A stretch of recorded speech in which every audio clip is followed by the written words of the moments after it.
Pebbles Telugu. Hello friends, welcome to pebbles. మనం నేటికి చేయబోయేది సోయా గుడ్డు వేసి కుర్మా చేయబోతాము. ఇది వచ్చి మనం అన్నాల్లో వేసి తినవచ్చు, చపాతీకి కూడా మంచి కాంబినేషన్గా ఉన్నాం. ఇది అన్నీ వేసి వేయించి మనం చేయబోతాము. రెండు అట్ట చేసి చూద్దాం. 3 చెంచా నూనె పోసుకోండి. ఒక కడాయిలో జీలకర్ర కొద్దిగా, సగం చెంచా మిరియాలు, 1 చెంచా సోంపు, ఒక 10 వెల్లుల్లి, పచ్చిమిరపకాయ 5, అల్లం కొద్దిగా వేసుకుంటా, ఒక చిన్న ముక్క వేసుకుంటా చాలు. దీంతో వచ్చి పుదీనా ఆకు, కొత్తిమీర ఆకు వచ్చి కొద్దిగా వేసుకుంటా మనం. ఇది అన్నీ వేసి బాగా మనం పచ్చివాసన పోయేదాకా వేయించుకుంటా.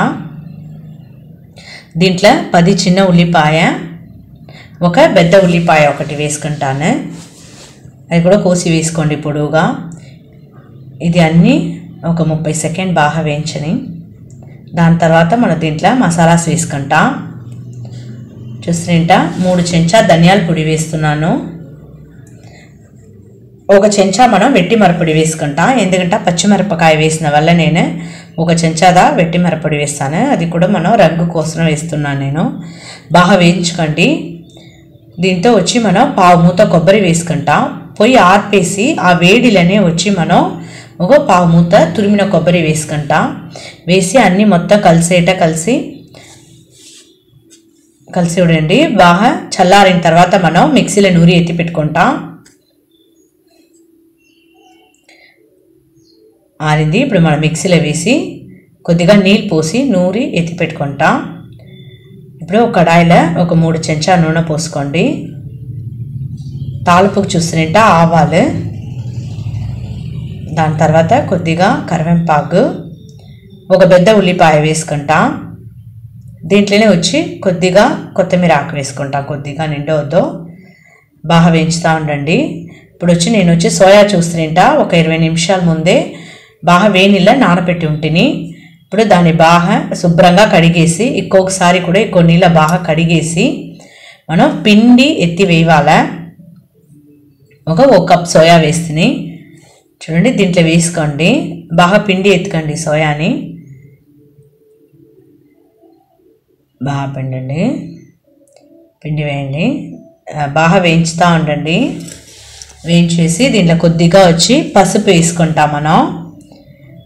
బాగా వేయించుడండి.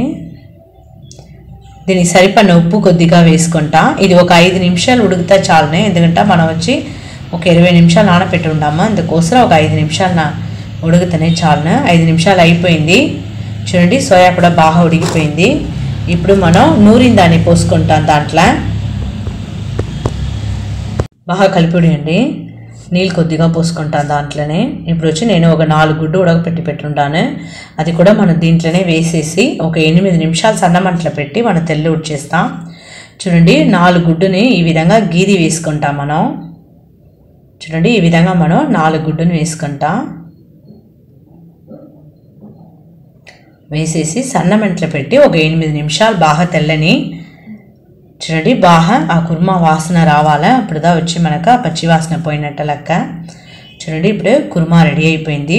గుడ్డు సోయా వేసి మనం కుర్మా రెడీ చేస్తాము. చూసారా, గుడ్డు సోయా కుర్మా రెడీ.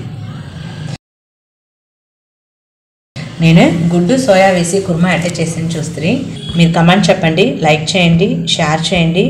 మర్చిపోకుండా మా ఛానల్ సబ్స్క్రైబ్ చేయండి. పెబుల్స్ తెలుగు.